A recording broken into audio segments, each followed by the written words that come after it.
말씀 듣기 전에 한 번 더 기도하시겠습니다. 우리의 죄를 정결케 하신 주여, 거룩하신 존전 앞에 종들이 모여 귀를 기울이오니 주님 말씀하십시오. 종들이 따르겠습니다. 예수님 이름으로 기도합니다. 아멘. 러시아 우크라이나 전쟁이 발발한 지 넉 달이 다 되어 갑니다.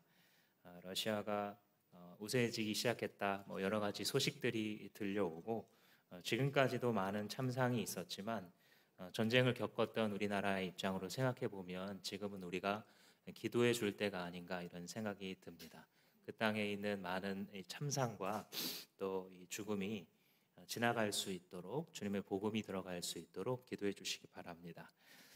이 전쟁 초기에 러시아가 동부와 북부를 통해 우크라이나를 점령해 들어갈 때에 체르노빌에서 아주 인상적인 장면들이 몇몇이 나왔습니다. 체르노빌 발전소를 점거하려고 할 때에 점령한 이후에 이 러시아 군대와 우크라이나 경비 병력이 함께 발전소를 지키는 장면이 사진에 찍혔습니다. 전쟁이 시작되었고 죽느냐 죽이느냐 뺏느냐 뺏기느냐의 상황인데도 이거 터지면 다 죽는다라고 하는 이 공감대가 있었기 때문에 이 두 나라가 힘을 합쳐서 지켰죠. 그리고 나서 또 이런 장면도 있었습니다. 이 러시아 군이 그 근처에서 매복을 하려고 참호를 막 파는데 알고 보니까 그게 벌써 35년 전에 있었던 체르노빌 그 원전 폭발 사고에 의해서 가장 많이 오염된 지역 중에 하나인 붉은 숲에서 야영을 한 겁니다. 그냥 지나치는 것은 문제가 없지만 방사능에 오염된 땅이라도, 그러나 거기에 장시간 머무르고 또 이렇게 야영을 하게 되면 평생 이 피폭에 의한 고생을 하게 되기 때문에 정말 어리석은 실수를 했다, 이렇게 뉴스가 나왔었습니다.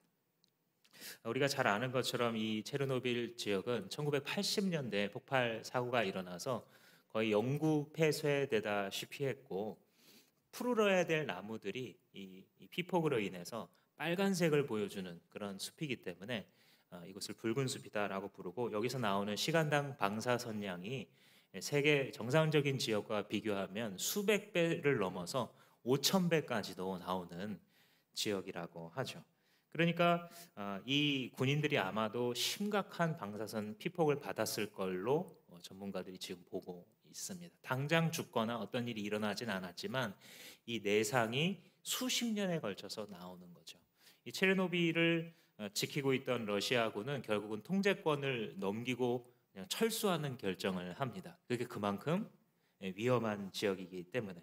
심지어 그들이 본국에 돌아가서도 자기들뿐만 아니라 그와 가까운 사람들도 그 방사능에 영향을 받게 될 거라 그들도 위험할 수 있다, 이렇게 얘기합니다.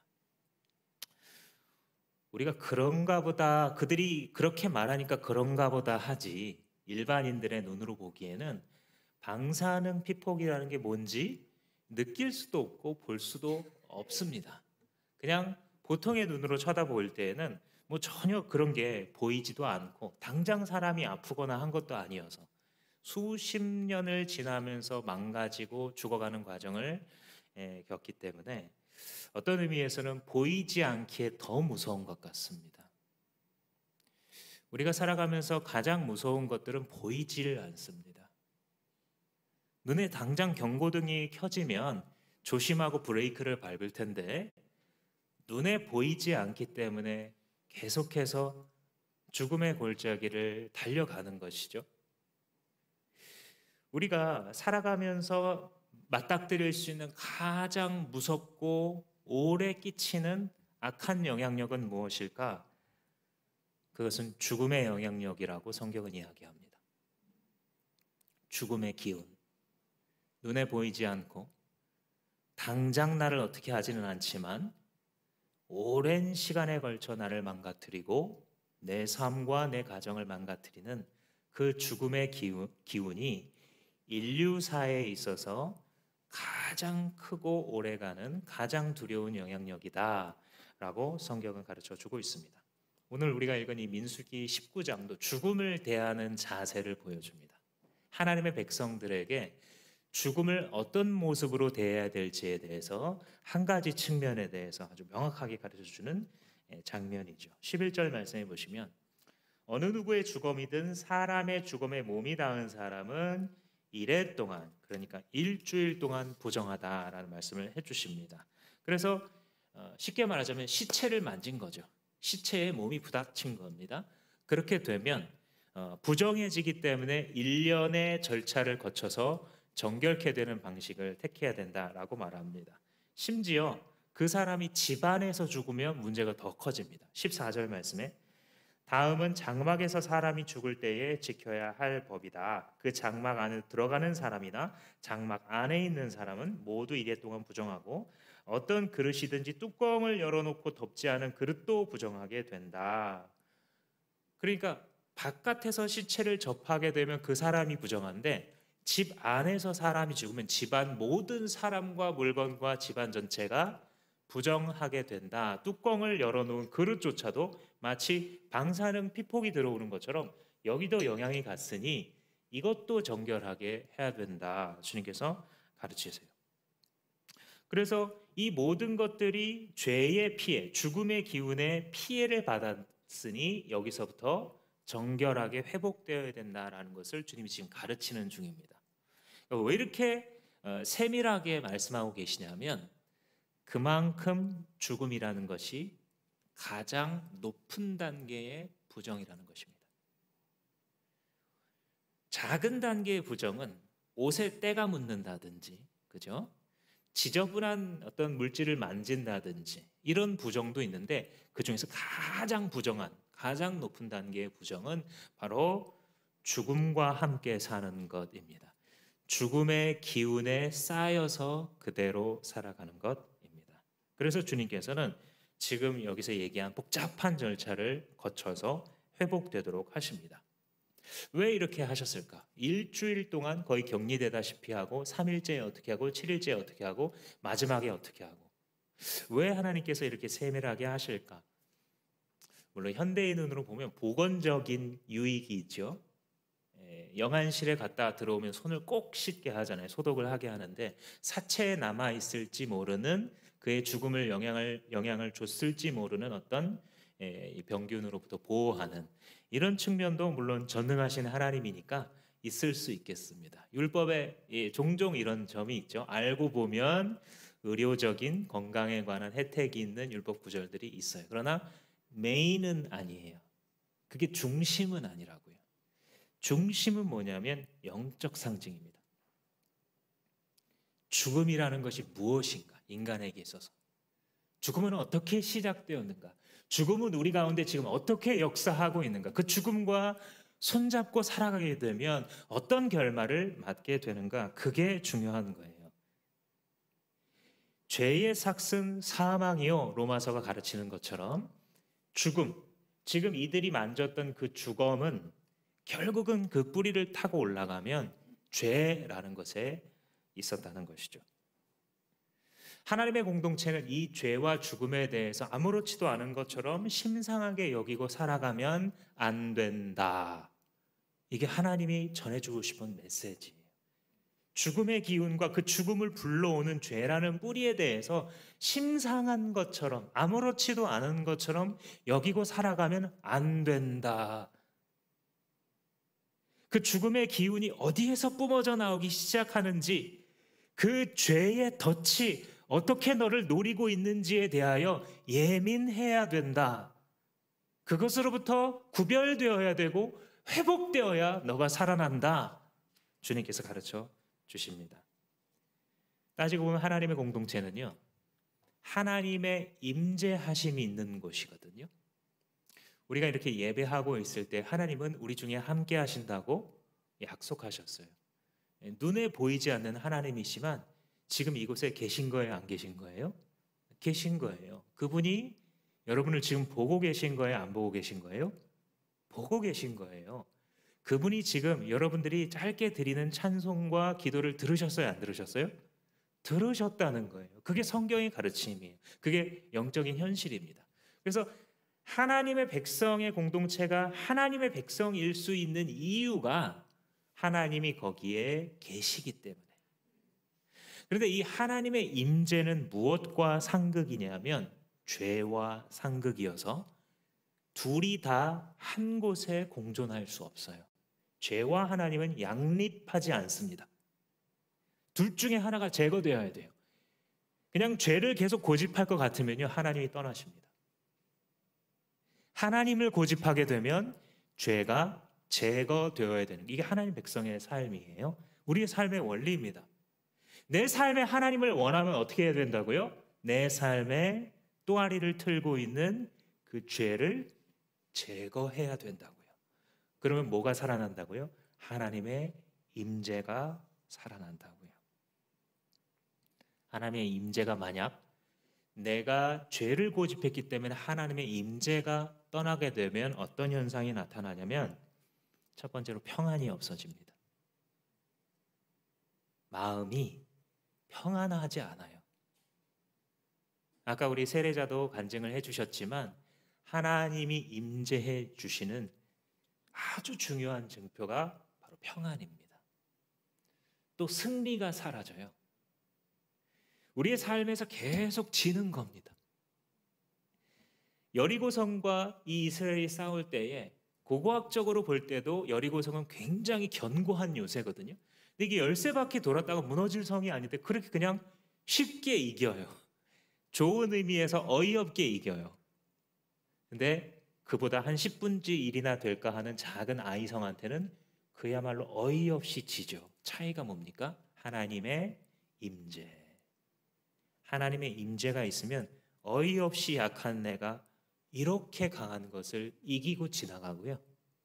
하나님의 임재가 없으면 내가 충분히 할 수 있을 것 같았는데도 어이없이 지는 거죠. 하나님의 임재가 없으면 우리는 돈에게 지고요, 걱정에게 지고요, 미움에게 지고요, 불만에게 지고요, 스트레스에 집니다. 이 삶의 다가오는 도전과 인간관계 문제의 턱을 넘어가지 못하고 거기에 주저앉아요. 뭐가 없으면요? 하나님의 임재가 없으면요. 그래서 죄를 제거하는 것이 그렇게도 중요한 이유는 무엇이냐면 하나님이 임재하셔야 주의 백성의 공동체는 기쁨도 회복하고 승리도 회복하고 평안도 회복하고 앞길을 어떻게 걸어가야 될지, 상황에 어떻게 대처해야 될지, 이 모든 것이 주님의 임재하심에서 나타나기 때문입니다.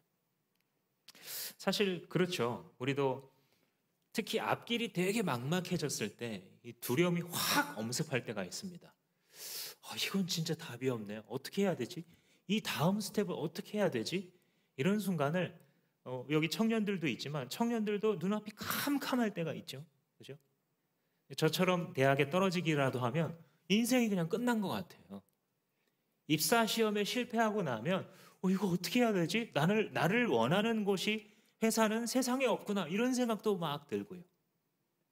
그리고 또 나이가 들어서 살아가다가도 한 번, 두 번쯤은 진로를 바꾸게 되잖아요. 또 그때 어떻게 해야 될지 정말 당황스럽습니다.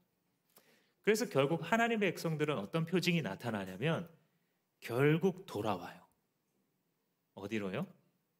하나님이 임재하시는 곳을 따라 이 연어가 물을 거슬러서 다시 올라오는 것처럼 본래 자기가 태어났던 하나님의 임재 속으로 돌아와요. 주님 살려주세요. 주님 제발 도와주세요. 이렇게 울부짖게 되는 자리, 그것은 바로 임재에 대한 갈망을 우리 영혼이 가지고 있기 때문이에요. 이거를 잘 도와주는 게 뭐냐면 공동체와 함께 하나님께 부르짖는 거예요. 그 에스라 공동체가 주님 앞에서 회복할 때 함께 말씀을 들으면서 소리 높여 주님 앞에 외쳤다. 이게 기도하고 찬양한 거거든요. 함께 할 때 회복이 됩니다. 우리가 이제 삶 공부를 지지난주까지 다 열심히 하시고 많은 분들이 또 수료를 하셨는데, 그게 결국은 뭐냐면 성경 공부라고 해도 되는데 왜 이 교회는 뭐 특이하게 삶 공부라고 붙이냐, 해보시면 압니다. 이걸 하는 동안 이렇게 듣고 지식을 듣고 끝나지던가요? 그렇지 않죠. 수업이 끝나면 그때부터 시작이잖아요. 숙제를 막 해야 되는데 왜 이렇게까지 해야 되지? 막 이런 생각도 드는데, 그거를 자기의 삶의 3개월 정도 되는 기간을 쭉 하게 되면 삶이 어떤 한 방향으로 밀려가죠. 혼자 아무리 내가 다짐을 하고 하나님과 친해져야지 이게 잘 안 됐던 게 거대한 흐름과 함께 가는 거예요. 하나님 앞에 내 삶을 내어놓게 되는 거죠.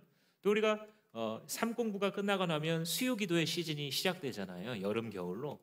근데 그 시즌에 또 막 기도하다 보면 뭐냐면 내 앞에 있는 것들을 하나님 앞에 다 토로하고, 아, 이렇게 기도하는 거구나라는 걸 배우게 돼요. 그렇죠?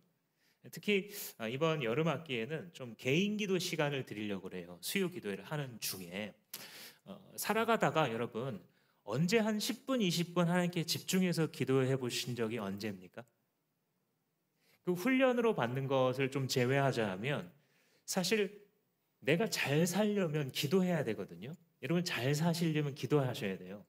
다른 거 없습니다. 생명의 삶 때 나누는 것처럼 내가 이제 크리스찬이기 때문에 하나님의 소원대로 살아보고 싶은 마음이 내 안에 막 생겨나요. 하나님의 은혜를 경험하니까.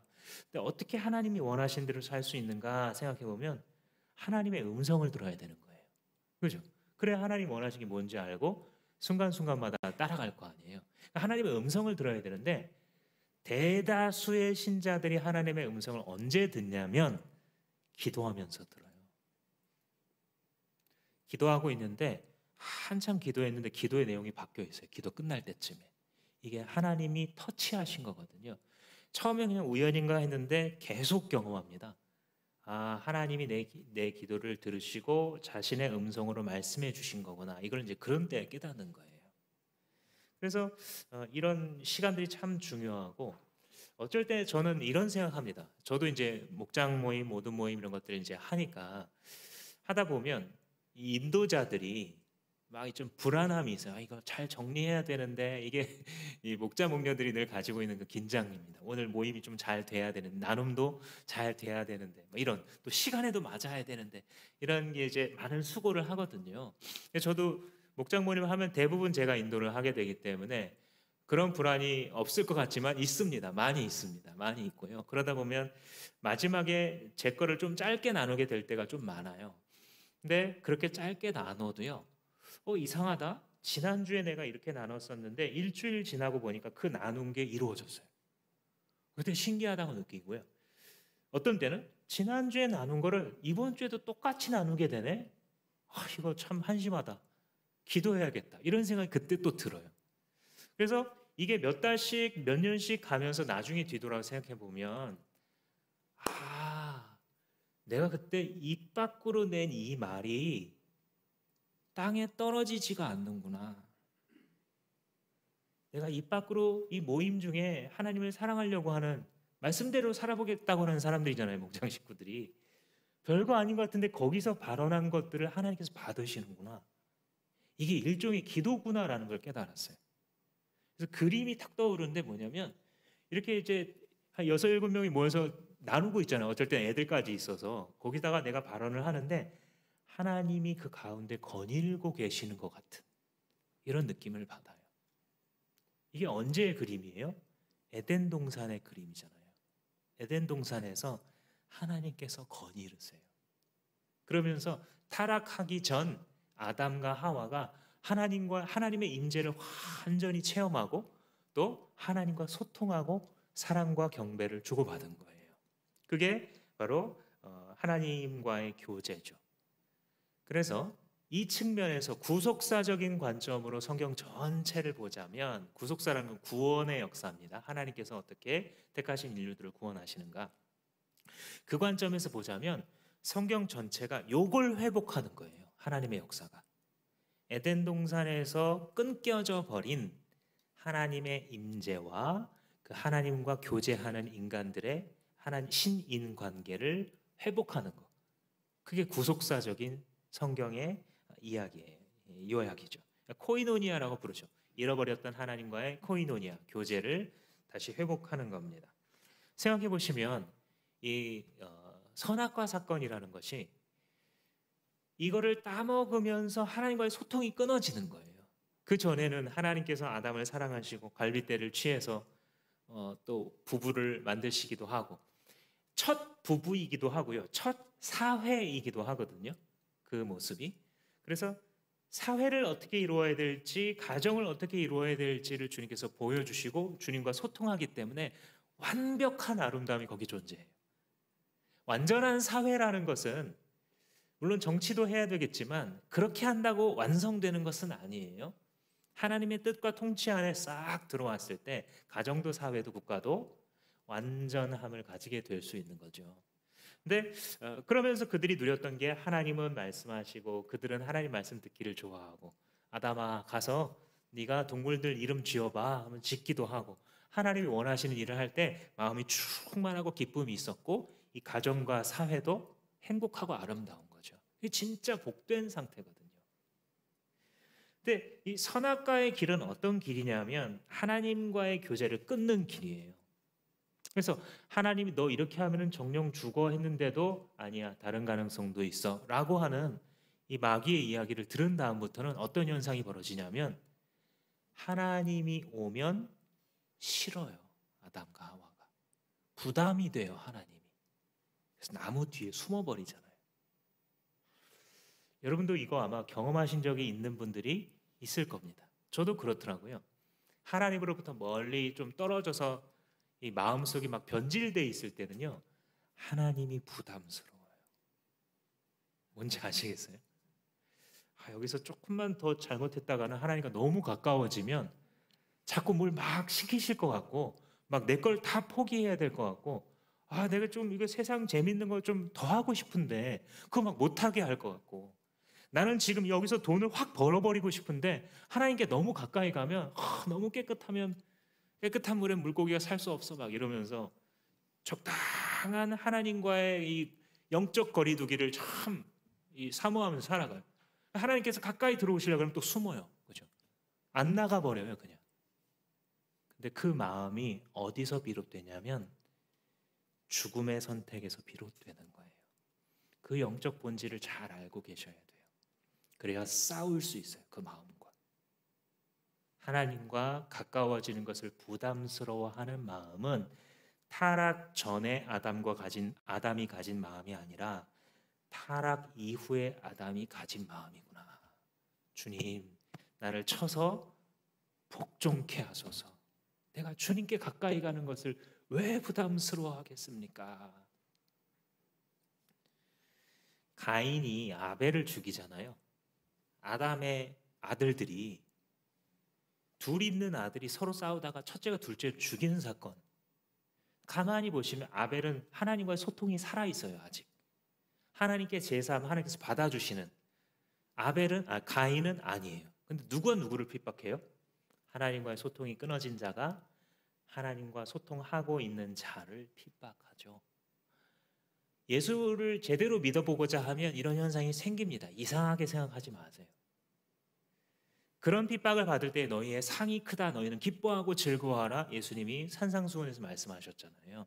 당연한 일이에요. 목사님 저는 그런 일이 없는데요. 생길 거예요. 생길 거예요. 왜냐하면 영적인 대결의 원리라는 것은 저쪽에서 가만히 있지 않아요. 여기서 영적으로 거룩한 사람이 일어나잖아요. 가만히 서 있어서 성령의 검을 휘두르면서 사단의 나라를 무찌르도록 놔두지 않고 공격하고 반격합니다. 가인의 후손들이 쭉 태어나면서 노아 시대에 이르면 막 자기 멋대로 하나님께서는 1대1의 부부로 관계를 하라 그랬는데 힘 있는 놈일수록 많은 배우자를 막 삼아버리니까 하나님께서 심판하잖아요. 근데 노아 심판을 한 다음에 홍수물로 쓸은 다음에도 그게 창세기 9장 얘기인데 11장만 오면 벌써 어떻게 하고 있냐면 바벨탑 쌓으면서 하나님을 대적하죠. 바벨탑이라는 건 뭐예요? 우리가 높은 곳에 성을 쌓아서 하늘까지 닿게 해서 그 누구도 우리를 멸망시키거나 우리의 이름을 지워버릴 수 없게 하자. 이렇게 말하거든요. 그들이. 그러니까 타락한 인간의 방식이에요. 인생에 있어서 자기들이 감지하고 있는 공포에 대하여 하나님의 임재가 떠난 인간은 이렇게 생각하는 거예요. 내 힘으로 탑을 쌓아야 높고 강하고 견고해서 아무도 침범할 수 없는 재정적, 사회적, 나의 건강에 관한 탑을 쌓아놔야, 요새를 구축해야 내 인생이 괜찮을 거다라고 말하는 게 이건 바벨탑의 방식이에요. 에덴 동산의 방식은요, 하나님께서 언제든 뚫고 들어오실 수 있는 곳이에요. 내 삶의 어느 방이든 주님께서 열어보실 수 있는. 주님, 여기는 들어오시면 안 되는데 하고 우리는 자꾸 나만의 소위 말하는 안전지대를 만드는데, 그게 안전한 게 아니라 죽음의 지대예요.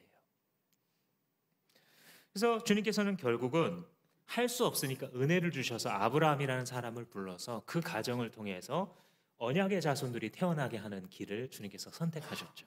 그래서 아브라함에게 뭐라 그러시냐면, 내가 네 씨로 말미암아 천하 만민이 복을 받게 하겠다, 이렇게 약속을 하세요. 아예. 왜냐하면 타락한 인간이 하나님을 초청하지 않거든요. 그러니까 무조건적인 은혜를 주님께서 베푸시려고 한 사람을 딱 점 찍으셔서 믿음을 허락하시고, 너를 통해서 내가 일하겠다, 이렇게 하세요. 그래서 구약, 옛 언약, 신약, 하나님의 약속에 의해서 구속사가 이끌어져 가는 것이죠. 그래서 결국은 내 씨를 통해서 천하 만민이 구원받고 복받게 될 거다. 그 내 씨가 누구예요? 결국은 예수 그리스도죠. 그래서 예수 그리스도가 오시게 되면 하는 일이 끊어졌던 하나님과의 우리의 관계와 소통을 회복하는 거예요.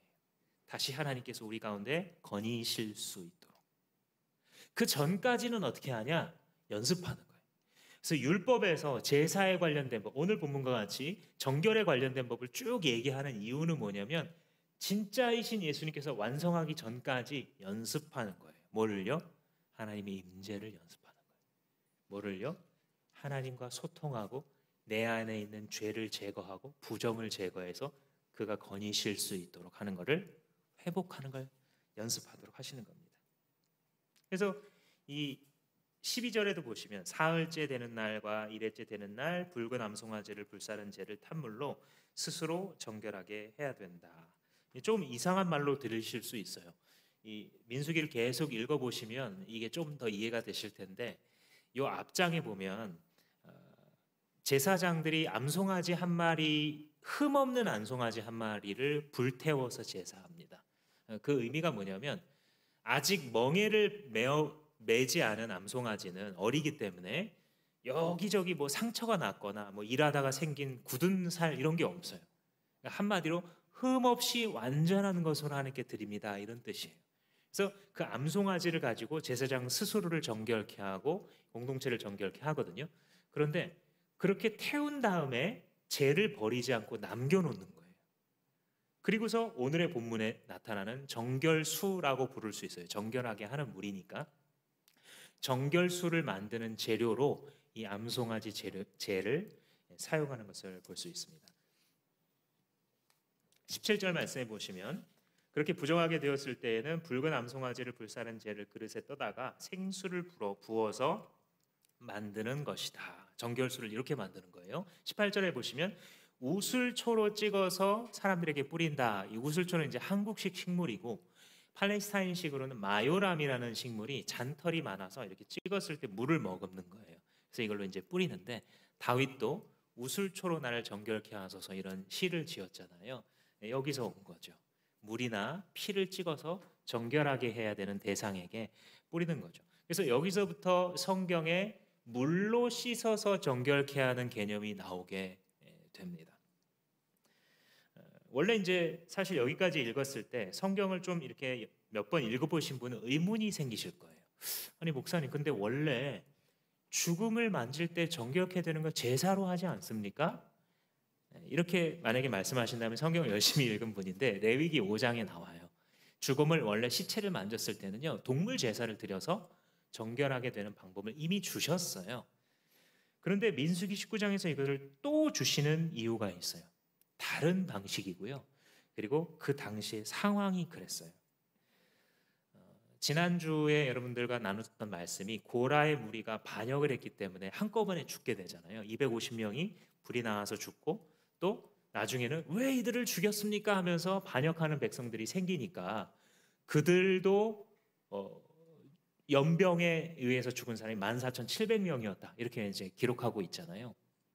그러니까 이 많은 숫자 한꺼번에 생긴 대규모의 사망을 처리하기에 동물 제사가 적합하지 않은 거예요. 생각해 보세요. 갑자기 동시다발적으로 14,700명 플러스 알파가 죽었는데 그 사람 곁에 있는 식구들이나 친지들을 생각해 보세요. 그리고 같이 주변에 있었던 이웃들을 생각해 보시면 부정하게 된 사람이 10,000명, 20,000명이 아니라 작게는 5만 명, 6만 명, 더 많게는 10만 명이 넘어가는 사람이 동시에 정결케 되어야 되겠구나라는 것을 아실 수 있을 거예요.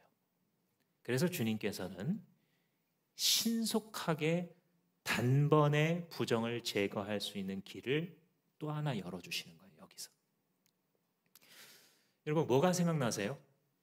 단번에 암송아지가 한 마리가, 원래 동물 제사는 한 사람마다 자기가 한 마리의 제사를 드려야 되는데 여기서는 지금 정결수를 만드는 방식으로는 암송아지 한 마리로 여러 사람을 단번에 죄를 제거해요. 누가 생각나세요? 예수님 생각나시죠? 그러니까 이 두 가지 상징이 다 예수님을 이렇게 손가락으로 가리키는 겁니다. 일반 동물 제사는 뭐냐면요, 누군가 죽어야 된다, 그죠? 누군가 피를 흘려야만, 이 죄라는 게 심상한 게 아니라 이 무서운 거구나, 평생 우리를 망가뜨리고 피폭하는 게 이게 죄의 죽음의 기운이라는 게 그런 거구나, 이거를 깨닫게 해요, 동물 제사가. 근데 이 정결수 제사는 어떤 측면을 가르쳐 주냐면, 메시아가 오셔서 단번에 우리의 죄를 영원히 사해 주시는구나, 영원히 씻어 주시는구나. 누군가가 피를 흘려야 되고 그 누군가가 영원히 우리를 정결케 하실 이 두 가지 상징을 주님께서는 다 전조로서 이 구약 시대 때 보여주고 계신 겁니다. 그래서 히브리서 기자가 이렇게 말해요. 이와 같이 그리스도는 많은 사람의 죄를 담당하시려고 단번에 들이신 바 되었고, 구원에 이르게 하기 위하여서 죄와 상관없이 자기를 바라는 자들에게 두 번째로 나타나시리라. 영단번에 우리를 정결케 하신 주께서 한 번 오셔서 그 일을 이루시고 두 번째 다시 오신다는 것이죠. 그래서 주 안에서 세례받은 우리들, 주 안에서 죄가 씻겨짐을 받은 자들은 이제 예수님이 오시는 날을 바라보면서 살아가고 있는 자들이죠. 왜요? 그날이 오면 하나님과의 소통이 완전하게 회복되니까, 그분과의 교제가 완전하게 제자리를 찾게 되니까. 이게 얼마나 중요하냐면 20절 말씀해 보시면, 부정을 탄 사람이 그 부정을 씻어내지 않으면 총회에서 제명된다. 이 말은요, 구원이 없다라는 말이에요. 신약적으로 말하면 하나님의 책에서 지운다라는 말이에요. 어떻게 하면요, 주검을 이 시대로 보자면 주검 시체를 만지고도 그 부정을 씻는 방법을 하나님께서 다 열어주셨잖아요. 동물 제사로 개인적으로도 할 수도 있고, 집단적인 사망이 일어나게 되면 단번에 드리는 이 정결수로도 할 수 있는, 그때 맞는 길을 다 하나님께서 이렇게 주셨는데, 친절하고 자비롭게 주셨는데도 거절한다. 그 무슨 뜻이에요? 하나님과의 교제를 나는 원하지 않는다라는 뜻이에요. 오늘 민수기의 표현으로 하자면 그는 성소를 더럽힌 자다, 이렇게 말해요.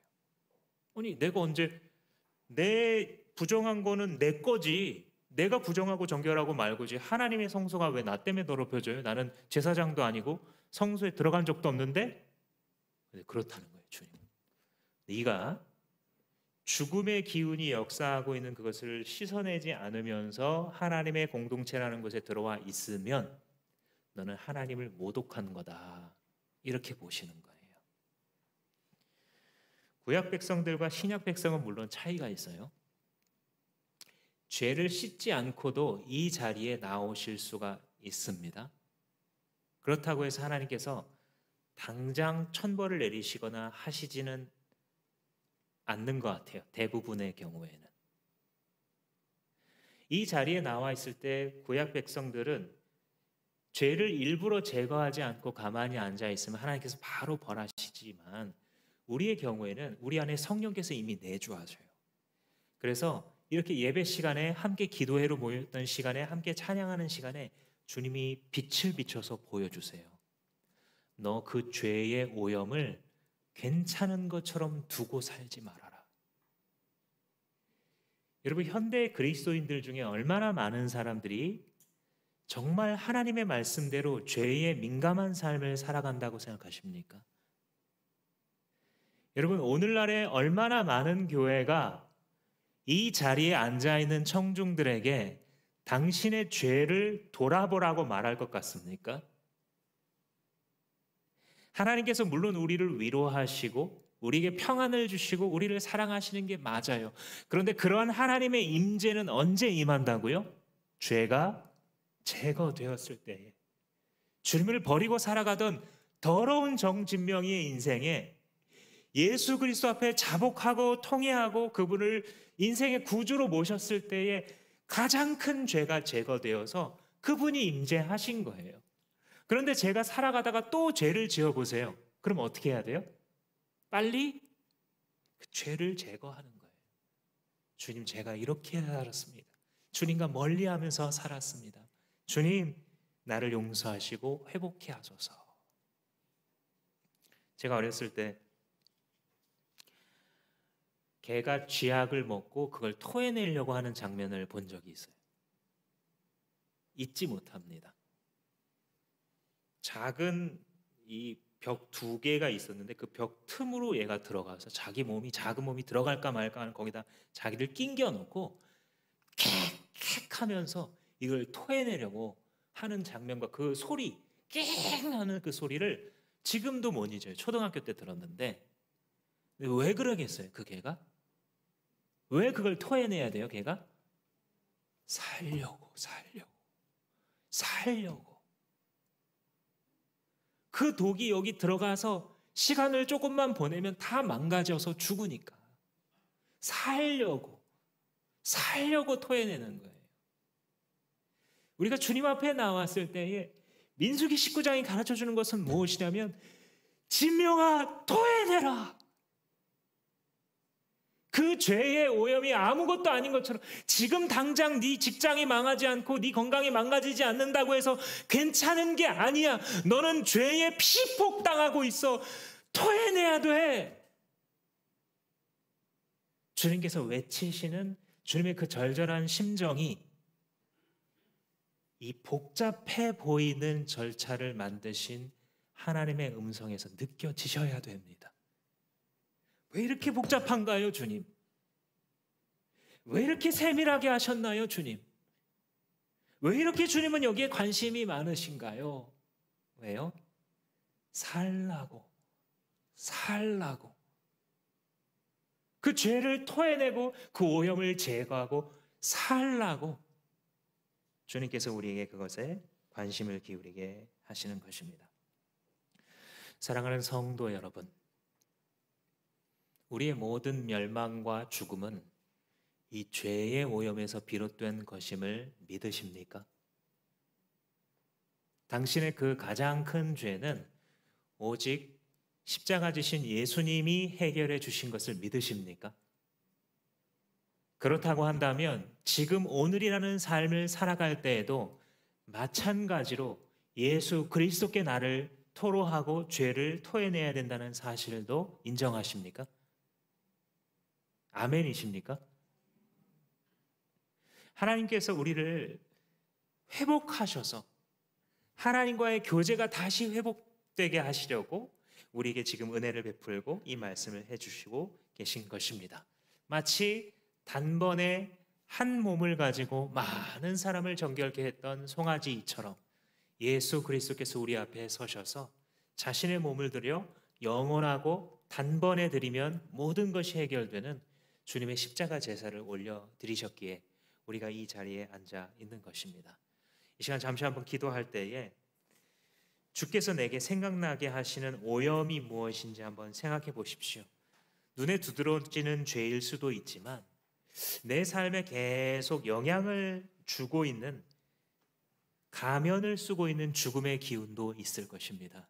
주님, 이것을 어쩔 수 없다고 두면서 살아가 왔는데 그렇게 하지 않겠습니다. 주여, 예수 그리스도를 의지하오니 이것이 끊어지게 하시고 제거되게 하시고 주의 은혜로 정결케 되게 하옵소서라고 다 같이 한번 기도하시겠습니다.